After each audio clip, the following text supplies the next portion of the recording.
hari ini orang yang tidak ada kode daripada Sayyidina Ali, tidak ada kode daripada Sayyidina Husain, atau dulunya saja itu dia G, masih diterima dengan Rasulullah sebagai bagian keturunan Muhammad. Ini adalah menyakiti hati Rasulullah Muhammad SAW. Ditakutkan dari mereka mati dalam keadaan husnul khatimah, dan Nabi Muhammad tidak akan lagi mau melihat mereka sebagai umatnya Nabi Muhammad SAW. Orang-orang yang menyakiti keluarga Rasulullah adalah orang-orang yang hari ini menerima atau bergeng sebagai keturunan baginda Nabi. Ini jelas menyakiti Rasulullah Muhammad SAW. Assalamualaikum warahmatullahi wabarakatuh. Alhamdulillah, salatan wa salaman ala Rasulillah. Amma ba'du, para ashabul fadail, para tua kita bersama dari Majalengka, Sultanul Mujahidin di Jawa Al-Barbiyah, Haji Ja'far Shadiq, maka Allah Bidul Hayatin, yang merupakan pimpinan pusat perjuangan Wonosobo Indonesia. Juga Tubagus Mogi Nurfatil Satya Tirtayasa, yang juga wakil ketua umum pimpinan pusat perjuangan Wonosobo Indonesia. Yang Ibn Pranendra, Sekretaris Jenderal Perjuangan Wonosobo Indonesia. Sohibil Bait, Sohibil Makan wal Makanan, Sultanul Mujahidin Asani, para tua kita bersama, Bapak Setu Setiawan, dan para ketua PWILS Jawa Barat yang hari ini hadir, dari pimpinan daerah PWILS Kota Bekasi, pimpinan daerah PWILS Kabupaten Bekasi, pimpinan daerah PWILS Kabupaten Karawang, pimpinan daerah PWILS Tasikmalaya, pimpinan daerah PWILS Majalengka, pimpinan daerah PWILS Kuningan, pimpinan daerah PWILS Cirebon, pimpinan daerah PWILS Sukabumi, pimpinan daerah PWILS Bogor, pimpinan daerah PWILS Kota Sukabumi, dan pimpinan daerah PWILS Kabupaten Indramayu yang masih di jalan 2 kabupaten, dari Kabupaten Cirebon dan dari Kabupaten Sukabumi. Satu lagi dari pimpinan daerah Kabupaten Purwakarta dan pimpinan daerah Kota Depok.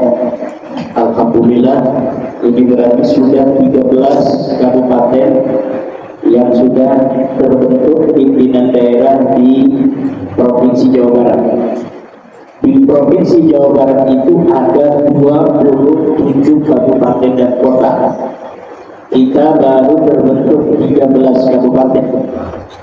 Mudah-mudahan dengan terpilihnya secara musyawarah mufakat oleh tim caretaker yang dibentuk oleh Ketua Umum Yang Mulia Dr. Haji Abbas Wiliangsi, yang telah menetapkan dengan suara bulat atas izin Allah Subhanahu wa Ta'ala bahwa Abang Kiai Haji Setiawan atau yang kita kenal dengan Abah Setu, Allah takdirkan untuk menjadi Ketua Pimpinan Daerah PWILS Provinsi Jawa Barat.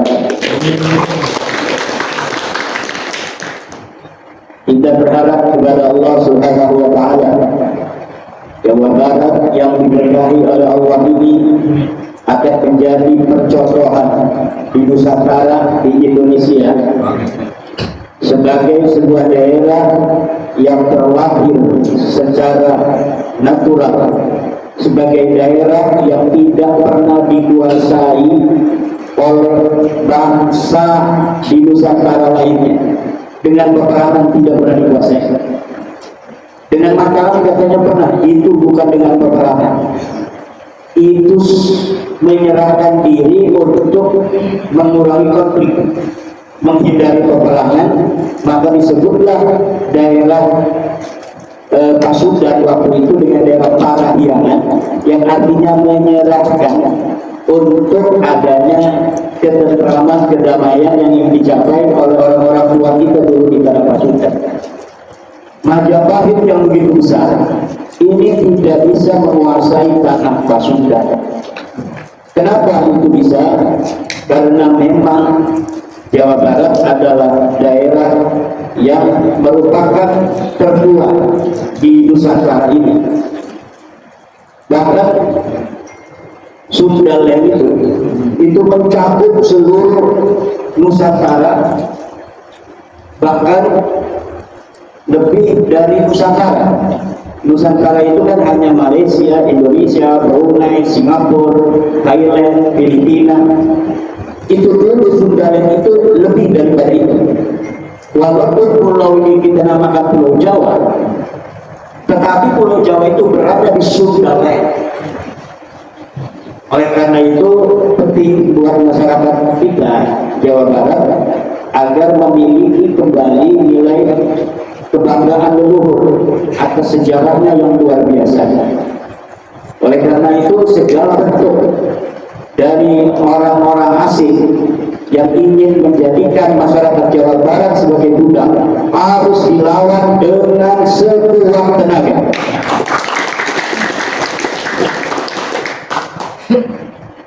Bagaimana mereka ingin menguasai rohani dengan menguasai doktrin-doktrin keagamaan kepada masyarakat kita, menguasai rohaninya dengan mendoktrin masyarakat kita bahwa mereka harus menjadi anak buah budak daripada orang yang mengaku sebagai cucu Nabi.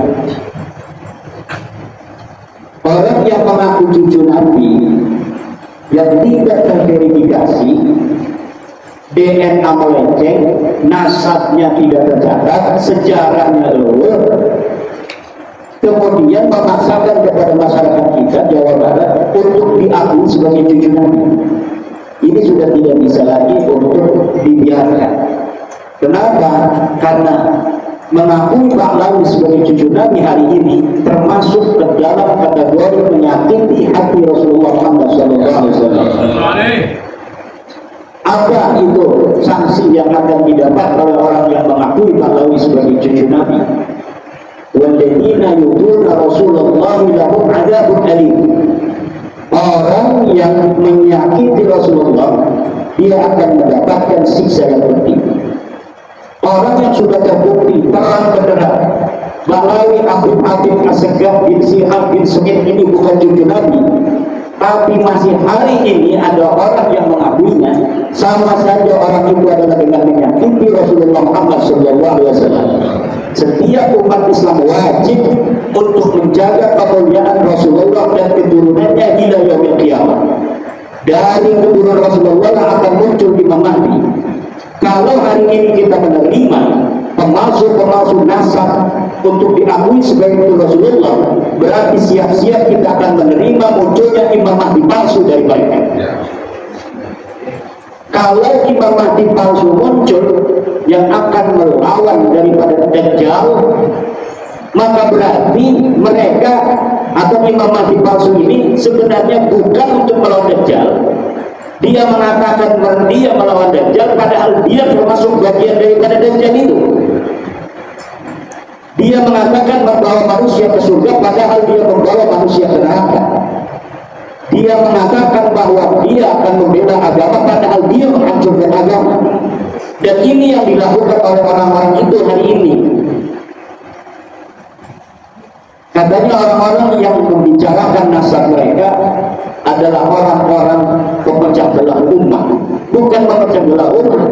Kita ingin menyelamatkan saudara kita dari kebohongan ente yang aku cucu Nabi. Kalau ente masih mau ngaku cucu Nabi, ingin diterima pengakuannya, tes DNA-nya mana? Kitab nasabnya abad 8 mana? Kitab nasabnya abad ke-7 mana? Kitab nasabnya abad ke-6 mana? Kitab nasabnya abad ke-5 mana? Abad ke-4 mana? Tidak ada. Orang hari ini diwajibkan untuk menerima mereka cucu Nabi dengan husnudzon, tanpa ada data, tanpa ada sejarah, tes DNA-nya G yang melambangkan mereka itu bukan orang Arab. Dan bagaimana cucu Nabi bukan orang Arab? Kalau cucu Nabi bisa bukan orang Arab, berarti kita sama saja qadzaf terhadap istri Nabi, pernah berhubungan dengan bukan orang Arab. Na'udzubillah. Jangan sembarang konsekuensi. Ini katanya ada yang nuduh kita qadzaf ketika kita mempertanyakan nasab mereka dan memutuskan mereka bukan cucu Nabi, katanya qadzaf. Qadzaf pada siapa? Yang qadzaf itu adalah orang-orang yang DNA-nya G kemudian diakui sebagai keturunan Nabi, sementara Nabi Muhammadnya J1. Itu dia yang qadzaf, menuduh istri Rasulullah berzina. Na'udzubillah, summa na'udzubillah. Ini konsekuensinya berat sebenarnya. Sudah jelas secara ilmu biologi, anak dan ayah harus sama. Haplogrup-nya J1 kalau dia itu turunan bangsa Arab. Kakeknya juga harus J1, buyutnya juga harus J1. Jangga, wareng, kerbak, baluk, udeg-udeg, gandum, siurnya itu harus J1. Sampai Sayyidina Husain harus J1, sampai Sayyidina Ali harus J1, Abu Thalib harus J1. Nah kemudian hari ini ada orang yang ngaku keturunan Sayyidina Ali, keturunan Nabi Muhammad, haplogrupnya G, kemudian diterima oleh kita. Ini adalah qadzaf kepada leluhur daripada Rasulullah sendiri, atau salah satu di antara istri-istri mereka. Bisa istrinya Sayyidina Ali, na'udzubillah. Bisa istrinya Rasulullah, na'udzubillah. Bisa istrinya Abu Thalib, na'udzubillah. Karena Abu Thalibnya seluruh orang-orang yang mengaku sebagai Bani Hashim, keturunan daripada Quraisy, itu sudah terdeteksi secara konklusif bahwa orang Arab itu haplogramnya J1, bahwa keturunan Nabi itu harus ada kode-kode Bani Hashim, bahwa keturunan Sayyidina Ali harus ada kode-kode Sayyidina Ali, FJJ 1000, 15.000.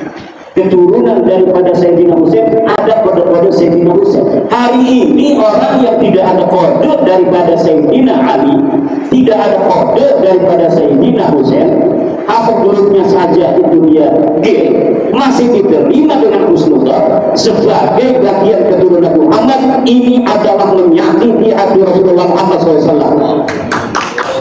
Ditakutkan dari mereka mati dalam keadaan husnul khatimah, dan Nabi Muhammad tidak akan lagi mau melihat mereka sebagai umatnya Nabi besar Muhammad SAW. Orang-orang yang menyakiti keluarga Rasulullah adalah orang-orang yang hari ini menerima haplogrup G sebagai keturunan baginda Nabi. Ini jelas menyakiti Rasulullah Muhammad SAW. Itu dari tes DNA. Dari kitab nasab tidak ada sama sekali. Sebelum mereka mengaku di abad 9, abad 995, mereka ngaku jadi cucu Nabi, bikin kitab namanya Al-Ghurratul Musyiqah. Sementara keluarga Nabi dan keturunannya sudah dicatat sejak abad kedua Hijriah. Abnaul Imam Misra Wasyah 199 Hijriah, abad kedua, dicatat oleh Ibrahim Toba-Toba. Siapa saja keturunan dan cucu Rasulullah. Padahal baru 150 tahun Nabi Muhammad wafat. Kemudian dicatat di abad kedua, dicatat di abad ketiga, dicatat di abad keempat, kelima, keenam, terus sampai abad ke-9. Dan di abad ke-9 Ummatul Talib Al-Kubra itu mencatat keturunan Nabi, tapi tidak mencatat Ba'lawi ini sebagai bagian daripada keturunan Nabi Muhammad. Itu masih di abad 9, karena masih disitulah mereka mulai mengaku.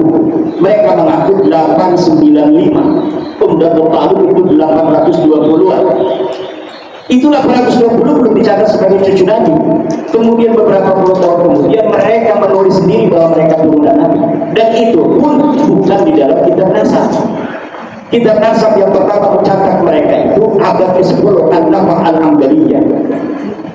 Kemudian Tuhfatul Talib abad ke-10 baru mencatat Alwi sebagai keturunan Nabi, dan itu pun dikatakan dalam kitab itu tidak berdasarkan kitab sebelumnya. Cuma saya nemu kertas satu lembar yang mengatakan mereka turun Nabi, saya catat. Jadi ini kitab An-Nafah Al-Hamdaliyah dan Tuhfatul Talib itu tidak bisa dijadikan referensi karena pengakuan dia sendiri dalam kitabnya bahwa saya mencatatnya hanya ma wajadtu fi ba'dit ta'alim, apa yang aku temukan dari secari kertas saja, bukan berdasarkan kitabul usul, kitab-kitab yang ada sebelumnya.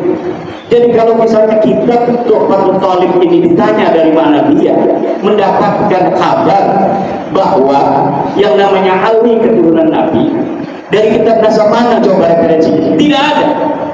Karena kitab-kitab nasab mulai dari abad ke-8 sampai ke bawah hanya mencatat anaknya Ahmad bin Isa itu 3, Muhammad, Ali, dan Husain. Lihat di dalam kitab abad ke-5 Muntaqidah At-Talibiyah. Lihat dalam kitab Asy-Syajarah Al-Mubarakah. Kitab-kitab nasab yang lebih tua tidak mengkonfirmasi mereka sebagai turunan. Lalu kiai-kiai sekarang yang membela nasab Balawi ini seperti pengarang kitab Al-Husam Al-Maslul ini nulis kitab ini kiai dari Sukabumi. Apakah di dalamnya ada dalil-dalil dari kitab nasab abad ke-8, ke-7, ke-6, ke-5? Tidak ada sama sekali. Dia menulis pembelaan terhadap Balawi hanya dari kitab-kitab pengakuan Balawi, kitab-kitab Balawi sendiri. Dan kitab ini Al-Husamul Maslul ini sudah saya jawab dalam kitab saya berbahasa Arab, I'anatul Ahyar fi Jawabi Abdillah Muhammad. Silakan dibaca kitabnya.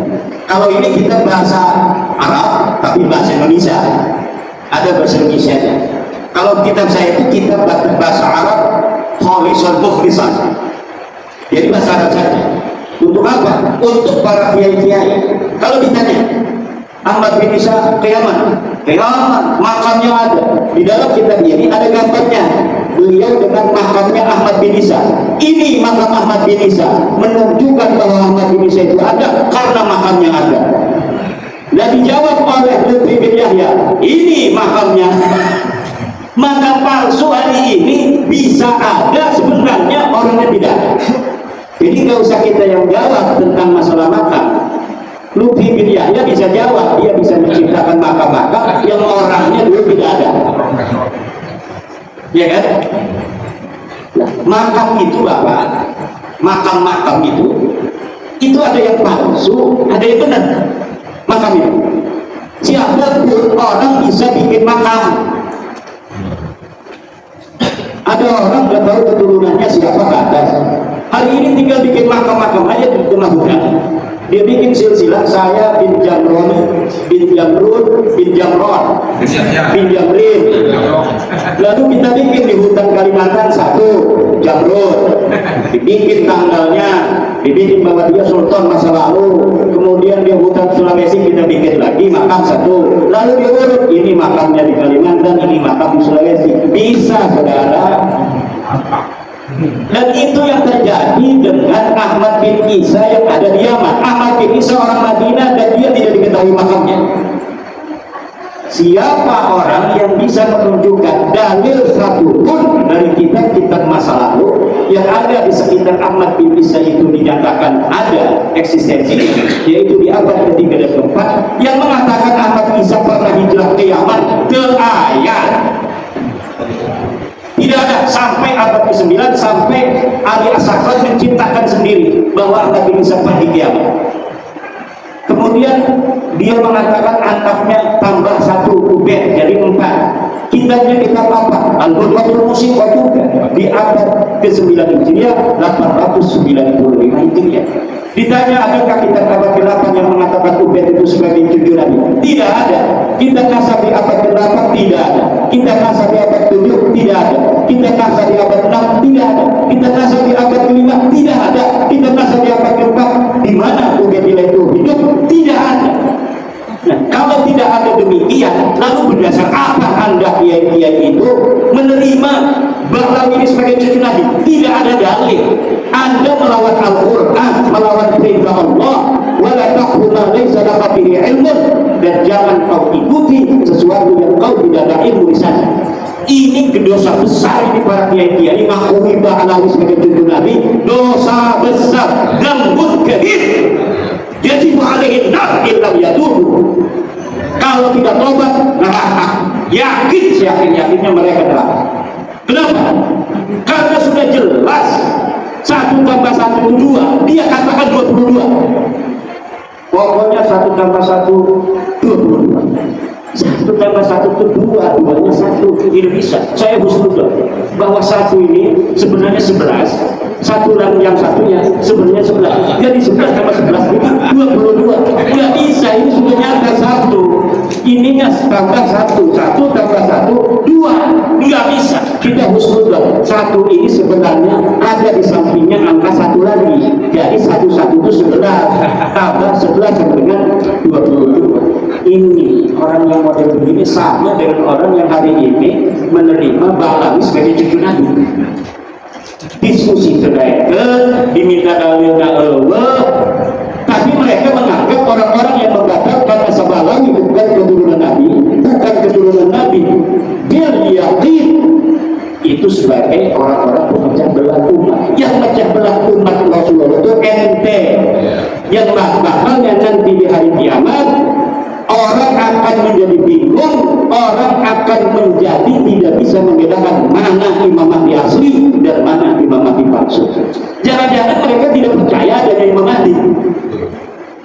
Dikatakan di dalam ajaran Ahlussunnah wal Jamaah bahwa nanti di hari kiamat Imam Mahdi itu akan keluar dari mana? Dari keturunannya Rasulullah Muhammad SAW. Nah, kalau sekarang ini keturunan palsunya kita biarkan, bisa jadi keturunan palsu ini yang akan mengaku sebagai Imam Mahdi kiamat nanti. Dan ini berbahaya buat persatuan umat Islam dikala umat Islam sedang menghadapi Dajjal, menghadapi pasukan Ya'juj Ma'juj di masa depan. Ini luar biasa. Konsepnya ini husnudon kepada sesuatu yang jelas sudah nyata. La ibrata bil dhannil bayyini khata'u. Tidak bisa dihitung don yang sudah nyata salahnya. Bahlawi bukan cucu Nabi ini sudah nyata salahnya, sudah jelas terputus, kitabnya tidak ada, nasabnya bukan orang Arab. Kenapa masih menerima Bahlawi sebagai cucu Nabi? Kecuali mereka memang ingin menyakiti baginda Nabi besar Muhammad SAW. Kalau tidak, tobat sebelum mati. Sebelum mati masih saja membela-bela. Yukhafu alaihi su'ul khatimah. Yukhafu alaihi su'ul khatimah illa yatub. Biman qabila anna Bahlawi min dirati Rasulillah yukhafu alaihi su'ul khatimah illa yatub. Halah. Insyaallah yukfar lagi. Kalau tidak tobat bahaya. Kecuali belum ada dalil. Dulu orang-orang tua kita insya Allah masuk surga. Dulu sebelum tahun 2022 orang yang mengakui Bahlawi sebagai cucu Nabi mati mengakui sebagai cucu Nabi, insya Allah diampuni.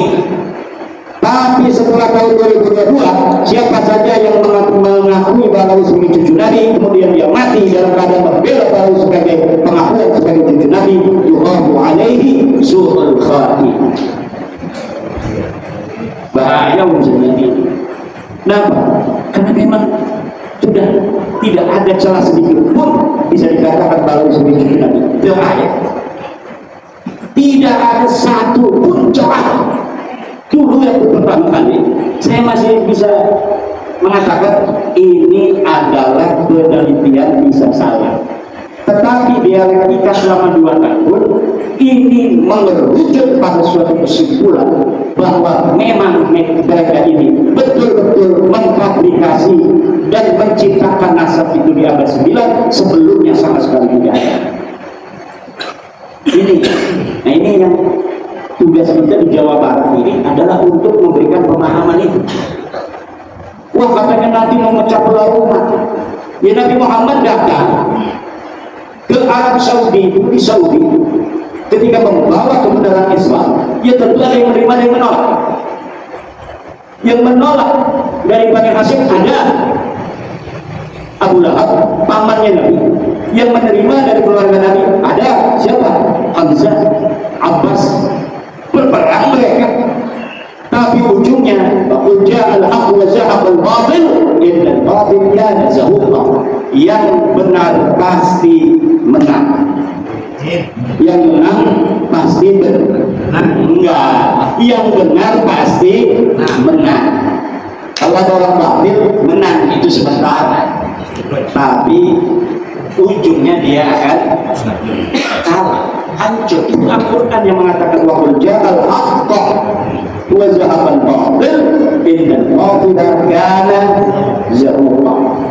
Ini yang harus ditanamkan kepada para pengurus Jawa Barat, pengurus wilayah, pengurus DPD, bahwa kita ini walaupun orang-orang lemah ilmu, lemah duit, tetapi tugasnya mirip sama Rasulullah, mirip dengan para sahabat-sahabat masa lalu, melawan orang-orang kufar Makkah, melawan orang-orang musyriki Makkah yang luar biasa. Mereka menguasai sumber daya di Makkah waktu itu, baik sumber daya ekonomi maupun menguasai sumber daya kepemimpinan.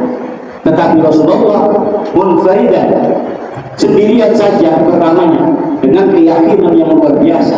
Kemudian istrinya ikut, kemudian siapa?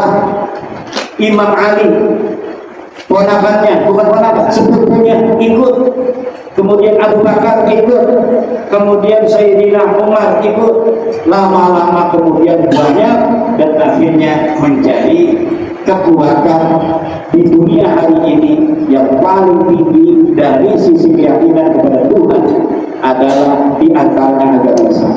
Walaupun bermayoritas di dunia ini, para turun-turun sekalian, Islam itu bukan mayoritas. Yang sekarang mayoritas adalah Kristen. Islam nomor 2 itu Islam. Tapi pertumbuhan terbesar sejak beberapa puluh tahun ke belakang, diprediksi Islam akan menjadi mayoritas beberapa puluh tahun lagi. Ke depan itu kita musuh dalam tanda kutip, musuh di TikTok segala macam itu, bukan dengan orang-orang ahli kita. Kayak sekarang kan Ustadz Wafi itu debat-debat dengan orang Kristen, dengan orang Protestan, dengan orang Katolik. Masa depan musuh kita itu adalah orang-orang ateis, agnostik, yang mereka sama sekali tidak percaya kepada Tuhan. Di TikTok mulai hari ini, di YouTube mulai hari ini, orang-orang ateis muncul. Mereka pertama ingin mendapatkan kesamaan hak di negara Indonesia, bahwa walaupun negara kita ini berdasar Pancasila dengan sila pertamanya ketuhanan yang Maha Esa, tetapi orang-orang ateis ingin diberikan hak cuti. Nah, ini ke depan musuh kita ini adalah orang-orang ateis.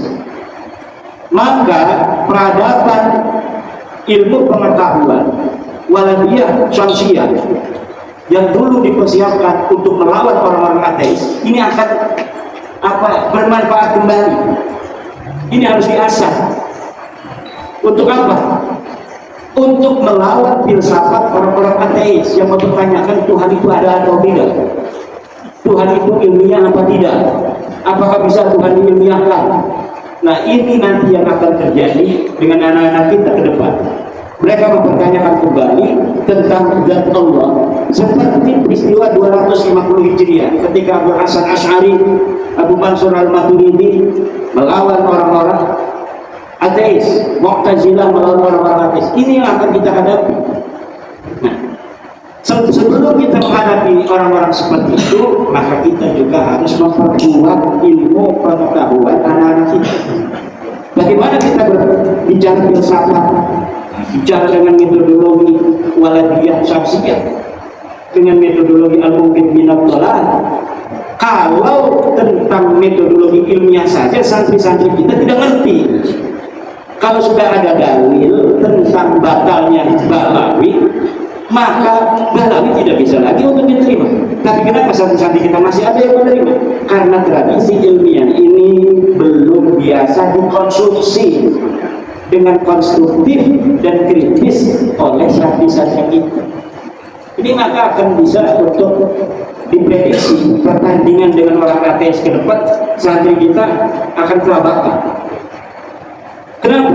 Karena dengan teori filsafat ilmu yang sederhana saja, mereka tidak bisa untuk mengambil kesimpulan yang benar.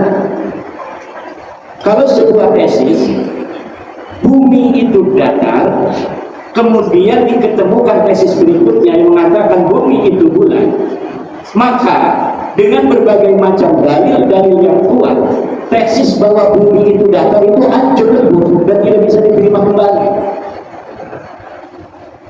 Sekarang kita sudah bisa untuk melihat bumi dari atas. Ternyata betul bahwa bumi ini bolong. Perdebatan masa lalu di tahun 1500-an Masehi, apakah bumi itu bulat, apakah bumi itu datar, hari ini terkonfirmasi bahwa memang bumi ini bulat. Maka sebuah tesis yang telah terbantahkan itu sudah tidak bisa lagi dihusnudon. Bagaimana kita husnudon aja sih Abah? Katanya bumi ini datar, buktinya kita tidak melayang-melayang, tidak jatuh, ini ada di bumi. Tidak bisa bos. Karena apa? Karena kesimpulan ilmiah bahwa bumi ini bulat sudah dhahirun bayyinun la yuraddu, yang tidak bisa ditolak lagi. Sama bumi bulat itu dengan kesimpulan Balawi bukan cucu Nabi, yang tidak mungkin bisa dibantah lagi.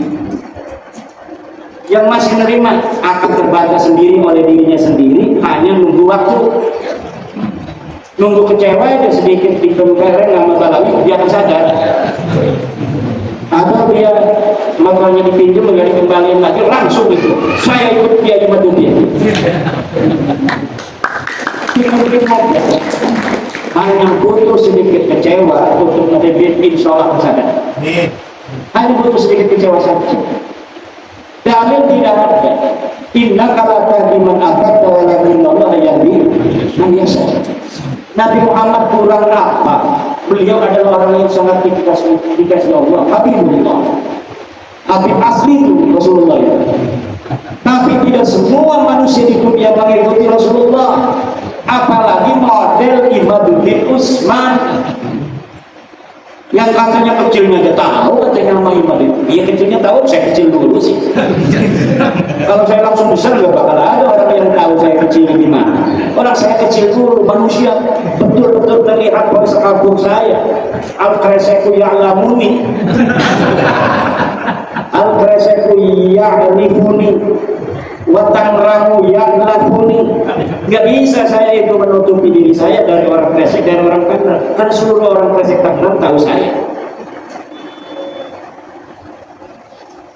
Ini masalahnya. Kita harus banyak tantangan ini apa saya kira. Tapi bisa nggak Kiai dikaitkan dengan ayat tadi? Mayat tabi'u namanya aksharuhum ila dhanna inna dhanna la yu'min minal haqqi syai'an. Itu kan Allah berkata tidak boleh kita itu kebanyakan manusia itu hanya hidup dari don. Sementara don itu kata Allah tidak bila yu'min minal haqqi syai'an. Ya kan lanjutkan Allah alimun di situ. Berarti harus pakai ilmiah kan seharusnya. Iya, itu kan perintah Allah sudah jelas. Allah sudah jelas memberitakan bahwa seluruh manusia itu tidak boleh mengikuti sesuatu yang dia tidak tahu. Berarti dibutuhkan ilmu. Allah alim. Al-Quran tadi yang disebutkan apa saja, iyattabi'una illa dhanna wa in hum illa yahrusun. Mereka hanya ngira-ngira saja. Sedangkan kebenaran itu bukan akibatlah ngira-ngira. Dia butuh bukti dan butuh dalil. Dalilnya ada atau tidak ada. Kalau dalilnya sama sekali tidak ada, misal memang di abad keempat ketika Ahmad bin Isa itu hidup, sama sekali nggak ada kitab yang ditulis, sama sekali nggak ada yang ngomong Ahmad bin Isa. Abad kelima nggak ada yang ngomong Ahmad bin Isa punya anak berapa, abad ke-6, abad ke-8 tidak ada. Baru tuh itu masih 50-50 tuh kalau ada orang ngaku-ngaku di abad ke-9. Tapi ini mah di abad 3-nya ditulis Ahmad bin Isa itu. Anaknya ditulis di abad ke-4, anaknya ditulis, Ahmad bin Isa-nya ditulis, abad ke-5 Ahmad bin Isa ditulis, anaknya ditulis, abad ke-6, ke-7, ke-8 semuanya ditulis. Tidak ada ubed di sana. Di abad 9 baru ada ubed, katanya anak Ahmad bin Isa udah jelas itu bohongnya. Tapi gunawan masih ada yang percaya. Iya, usnudon. Iya, la ibrata bi dzannil bayyin khataruhu. Tidak boleh dan itu digunakan lagi apabila jelasnya salahnya sudah jelas. Ini salahnya sudah jelas.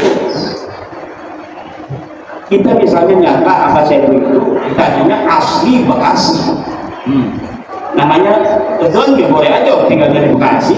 Abah saya itu Bekasi asli Abi, karena Abi tengah pas ngobrol di abah saya itu kan di kelompok Abdi aslinya Cina di Sukabumi. Aku tuh menang deh, ada yang ngomong ke jelma bahwa abah saya itu ya aslinya Sukabumi, aslinya Bekasi. Temenang deh, kumatak naon temenang, kumatak Abdi geus nyaho eluna langsung di abah saya itu. Bisa husnudon deh. Bisa husnudon deh. Lamun tadina Abdi can nanyakeun langsung ke abah saya itu. Kumatak abah saya itu ayahnya di Bekasi. Abdi tuh bahwa abah saya itu ya asli Bekasi. Naon-naon ngaranna gitu. Tapi ketika abah saya itu sudah ngomong saya aslinya dari Bekasi, dari Sukabumi, mantan tewa, Masya Allah. Berarti sekarang sudah tidak boleh lagi kita ngomong abah saya itu orang Bekasi asli lahir di sini. Kalau sekarang ya orang Bekasi, kalau sekarang udah asli Bekasi. Kenapa asli Bekasi di sini? Dia tinggalnya di sini, istrinya di sini. Bukan, berarti udah al-muhajir dong. Al-muhajir, abah saya itu al-muhajir ila Bekasi. Dan ini kalau ada yang rekam, ini hari ini jadi bukti nanti suatu masa suatu saat bahwa abah Setu Setiawan as-Sukabumi suma al-Bekasi li'annahu hajara min Sukabumi ila Bekasi. Ikaman Audian ditulis. Ini nanti sekarang sudah terpilih ini Abah Setu sebagai ketua baru dari PILS Jawa Barat. Saya berharap adanya keterpilihan dari Abah Setu ini akan membawa semangat baru bagi Jakarta, dan tolong ini yang baru 13 kabupaten supaya jadi minimal 20 kabupaten dalam waktu 6 bulan. Jadi tugas dari saya sebagai ketua Karateker tim pemilihan ketua PWLS Jabar yang hari ini sudah konklusif bahwa Abang Setu sebagai ketua Jabar memohon kepada ketua terpilih dan jajaran nanti agar dalam waktu 6 bulan dari 27 kabupaten kota ini 20 kabupaten sudah terbentuk PWLS demi Paripurna. Karena ini lagi banyak tantangan ya di Pemuda Bekasi lautna aya nu ngajual cenah, aya nu mager di Tangerang, aya eta di Bekasi, aya di Tangerang 360 bidang laut di sertifikat, di Bekasi 250 hektar laut di sertifikat. Ini sudah luar biasa ini. Apa tujuan mereka itu ya? Semua laut dikuasai. Apa lebih murah dia itu ya? Kalau beli di Bekasi kan mahal itu di Bekasi kan. Tapi di Tangerang kan masih murah itu tanah. Tapi mereka mau juga di laut. Padahal itu PIK 2 dia sudah beli tanah itu dimulai Kosambi sampai ke Puncuk itu ribuan hektar tanah darat ribuan hektar. Ada PSN nih 1.700 hektar mau diambil juga, kan lumayan dia tidak menyiapkan sarana sosial, sarana umum. Nanti sarana umumnya dari tanah PSN ini. Jadi dia ini haji mumpung, dia beli tanah ribuan hektar, tapi nanti dia tidak menyiapkan wisata untuk umat, untuk masyarakat dari tanah dia yang dia beli. Tapi dia fasilitas sosialnya, pasum dan pasosnya itu nanti dari PSN itu, tanah rakyat, tanah asli dari masyarakat Tangerang itu. Nah ini pintar, makanya jadi pengusaha itu kudu pintar. Cuma sayang, ini dia sudah beli ribuan hektar di sawah itu di darat, PSN tengah itu dikuasai, laut juga mau dikuasai, dan ini yang hari ini kemudian memicu gejolak di Tangerang. Nah, kalau menteri-menteri yang sekarang sih mungkin dia tidak ikut, tapi menteri dulu nggak luar biasa. Bupati yang zaman dulu ikut-ikutan, getar-getar nih Bupati Lokasi Bupati Tangerang, Sekda segala macam ini. Nah ini tantangannya banyak Jawa Barat. Ya menteri-menteri ya secara bil jumlah sih banyak yang bagus, tapi banyak juga yang masalah. Dari anak buah Pak Prabowo ini, Pak Prabowo kan luar biasa semangatnya, anti penjajahan, kita harus menunjukkan jati diri bangsa. Tapi beberapa menterinya ada yang bermasalah. Menteri utusan khusus kemarin datangnya Rizik Sihab, ngapain pemuda minta nasihat tentang kepemudaan kepada Rizik Sihab, yang mau dinasihati dari Rizik apa supaya pemuda bisa teriak-teriak. Ini Raffi Ahmad ini perlu tinjau ulang. Kalau bisa ya diberhentiin aja itu, diberhentiin Raffi Ahmad dari utusan khusus presiden. Kenapa? Karena kurang cerdas. Jadi kan ilmu pengetahuan itu penting juga untuk pejabat-pejabat agar presiden kita ini mampu untuk menyelesaikan tugas-tugasnya. Nah kalau utusan khususnya menteri pembantu-pembantu yang kurang cerdas, langkah-langkahnya ini kurang cerdas, ya nanti akan menghambat presiden. Ada yang menghina tukang es, ada yang menghina tukang ST, masalah buat presiden. Ada lagi yang gas LPG tiba-tiba nggak ada di masyarakat, di pasaran. Kebijakannya mungkin bagus tujuannya, tapi kurang cerdasnya ini kemudian membuat gejolak di masyarakat.